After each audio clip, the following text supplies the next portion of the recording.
అక్క కూర్చోలే సాయి తెస్తా.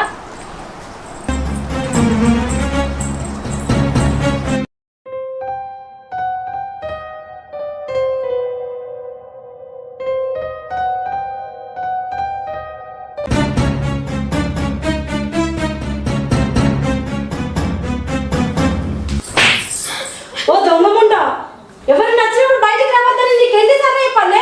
అందరి ముందు నా ఇచ్చేది మనం తీసినవానే నీ బొంద మురుగా. నువ్వు రమ్మన్నావని రజితనే చెప్పింది అత్తమ్మ. అమ్మో అమ్మో ఎన్ని అబద్ధాలు ఆడుతున్నావే, నేను నిన్ను రమ్మనా అని చూసినావా అత్త నా మీద లేనిపోని సాడీలని చెప్తుంది. నాకు తెలిసే దీని కథలన్నీ.